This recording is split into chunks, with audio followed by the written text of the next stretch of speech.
बीते सितंबर माह 2020 में संयुक्त राष्ट्र संघ की 75वीं वर्षगांठ पर भारत के पीएम नरेंद्र मोदी ने संयुक्त राष्ट्र की महासभा में बोलते हुए संयुक्त राष्ट्र संघ की कार्यप्रणाली पर सवाल उठाए। मोदी ने कहा, संयुक्त राष्ट्र संघ की स्थापना का बहुत लंबा समय हो गया है। परिस्थितियां और चुनौतियां तेजी से बदल चुकी हैं, इसलिए संघ अब विश्व बिरादरी में प्रासंगिक नहीं रहा है। इस वैश्विक महामारी में संयुक्त राष्ट्र संघ की भूमिका भी कारगर नहीं रही है। मोदी ने सवाल उठाते हुए कहा, इतने बड़े देश भारत को आखिर कब तक निर्णयात्मक प्रक्रिया से दूर रखा जाएगा। इसके पहले अमेरिका के राष्ट्रपति डोनाल्ड ट्रंप ने बीते जनवरी 2020 में ही WHO के महानिदेशक पर कोरोना महामारी के फैलाव को लेकर चीन की तरफदारी करने का आरोप लगाते हुए कहा कि WHO ने महामारी को बहुत बुरी तरह संभाला है। ट्रंप यहाँ तक ही नहीं रुके, उन्होंने टेड्रोस के इस्तीफे तक की मांग कर डाली। अब सवाल यह उठता है कि भारतीय प्रधानमंत्री की मांग का संयुक्त राष्ट्र संघ और विश्व बिरादरी पर कितना प्रभाव पड़ेगा, यह भविष्य के गर्त में है। इस मांग को भारत द्वारा वर्तमान परिस्थितियों के हिसाब से उठाना जरूरी था। पीएम मोदी के इस मांग में सुरक्षा के परिषद के विस्तार के साथ भारत को सुरक्षा परिषद में शामिल कराने का उद्देश्य निहित था। अब सवाल यह उठता है कि क्या भारतीय नेतृत्व में पूर्व में सुरक्षा परिषद की सदस्यता लेने में कोताही बरती अथवा अपनी सदस्यता के बदले धोखेबाज चीन को समर्थन कर दिया था। इसका विश्लेषण करना सामयिक और जरूरी भी है। द्वितीय विश्व युद्ध जैसी विभीषिका को देखते हुए विश्व बिरादरी ने 24 अक्टूबर 1945 को संयुक्त राष्ट्र संघ की स्थापना की थी।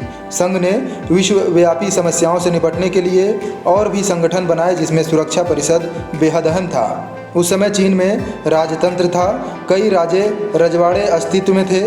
तब चीन का भौगोलिक ताना बाना छिन्न भिन्न था, लेकिन तब भौगोलिक सीमा में छोटा होने के बावजूद ताइवान देश अपनी संप्रभुता के साथ मौजूद था।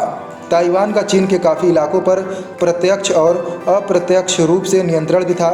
उस समय विश्व के 5 ताकतवर देश अमेरिका, रूस, ब्रिटेन, फ्रांस के साथ ताइवान भी सुरक्षा परिषद का संस्थापक सदस्य बनाया गया था।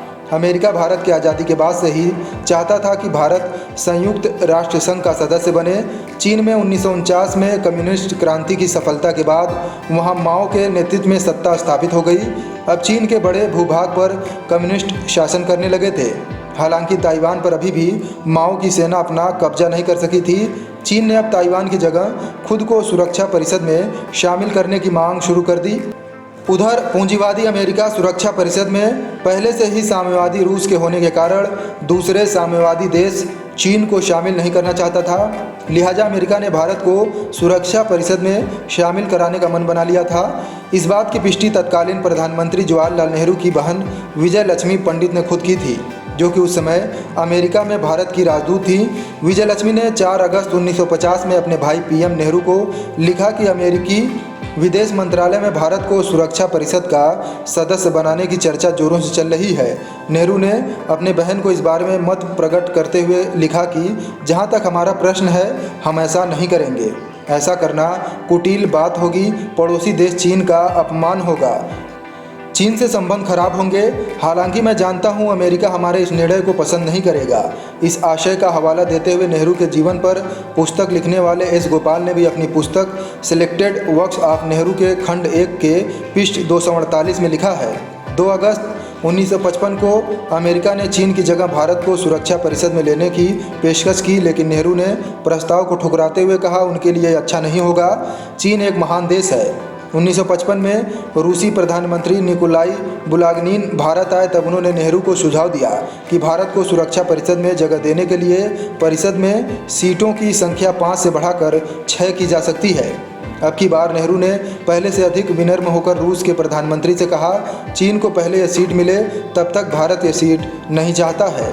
इसी तरह की कुछ बातें भारतीय विदेश सेवा के पूर्व नौकरशाह और कांग्रेस सांसद शशि थरूर ने भी अपनी किताब द इन्वेंशन ऑफ इंडिया में कही है।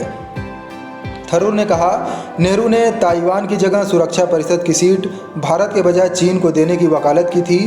पूर्व में जब इन्हीं तथ्यों का हवाला देकर भाजपा के कद्दावर मंत्रियों अरुण जेटली और रविशंकर प्रसाद ने नेहरू और उनकी लचर नीति को कटघरे में खड़ा किया, तो कांग्रेस के भीतर से भी नेहरू के बचाव में लोग सामने आए। कांग्रेस ने कहा कि नेहरू ने खुद 27 सितंबर 1955 को एक सांसद के सवाल पर स्पष्टीकरण देते हुए कहा था कि ऐसा कोई प्रस्ताव उन्हें नहीं मिला था।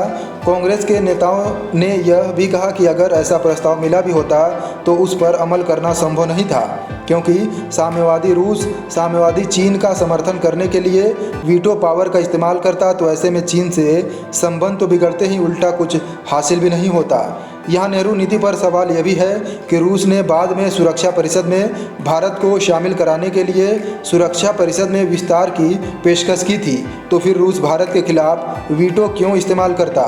फिर नेहरू की बहन और तत्कालीन अमेरिका में भारत की राजदूत विजयलक्ष्मी के पत्र को कैसे नकारा जा सकता है। शशि थरूर की किताब के उद्धरण को भी कैसे खारिज किया जा सकता है। निहारते यह भी कि पंडित नेहरू समाजवादी थे, पूंजीवादी अमेरिका से ज़्यादा साम्यवादी चीन से अपने आप को निकट पाते थे और वे इसी कारण पड़ोसी देश चीन पर अत्यधिक विश्वास करते थे। जब नेहरू हिंदी चीनी भाई भाई के नारे को हवा दे रहे थे तो उसी बीच 1962 में चीन ने भारत पर हमला कर दिया।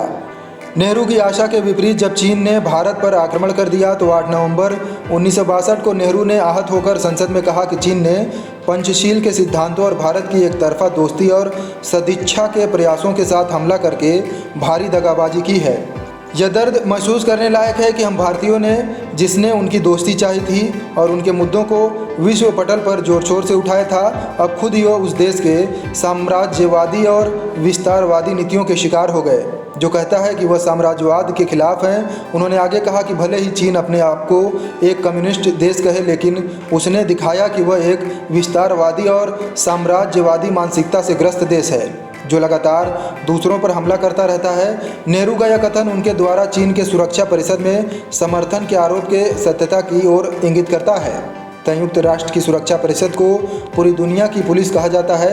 आज अगर चीन की जगह भारत इसका सदस्य होता तो भारत को आज चीन आंखें नहीं दिखा पाता और न ही शायद 1962 में भी आक्रमण करने का दुस्साहस कर पाता, क्योंकि आज भारत के साथ फ्रांस, अमेरिका, ब्रिटेन सहित अन्य मजबूत देश आतंकवाद के मुद्दे पर कंधे से कंधा मिलाए हुए हैं। लेकिन चीन के वीटो पावर की वजह से भारत को कई बार सुरक्षा परिषद के नियमों से बंधे होने के कारण कूटनीति में मुंह की खानी पड़ती है। पाकिस्तान का आतंकी अजहर मसूद, जिसे भारत चीन द्वारा बार बार सुरक्षा परिषद में वीटो के इस्तेमाल करने के कारण वैश्विक आतंकी घोषित नहीं करा पाया था, भारत के लगातार कोशिश की वजह से 2019 में अजहर को भारत वैश्विक आतंकी घोषित करा पाया है। इसे एक मामले से समझा जा सकता है कि सुरक्षा परिषद का सदस्य होना कितना अहम है। ऐसा नहीं कि चीन किसी को दया पर सुरक्षा परिषद का सदस्य बना हो। चीन ने अपनी लगातार विश्व बिरादरी में ताकत बढ़ाई और लंबे अरसे के बाद ताइवान पर भी 1971 में नियंत्रण कर लिया। जब चीन ने ताइवान को अपने नियंत्रण में कर लिया तो उसने सुरक्षा परिषद की सदस्यता का दावा ताइवान को बर्खास्त करने की मांग के साथ पेश कर दिया। ऐसे में बड़े भूभाग वाले और ताकतवर चीन के मुकाबले छोटे से देश ताइवान की सदस्यता की प्रासंगिकता समाप्त हो गई। चीन के ताकतवर होने से अमेरिका सहित अन्य देश भी चीन को सदस्यता देने को मजबूर हो गए। इस तरह चीन को सुरक्षा परिषद की सदस्यता मिली और कमज़ोर ताइवान परिषद से बर्खास्त कर दिया गया। रिसर्च और स्क्रिप्ट मुनीश त्रिपाठी।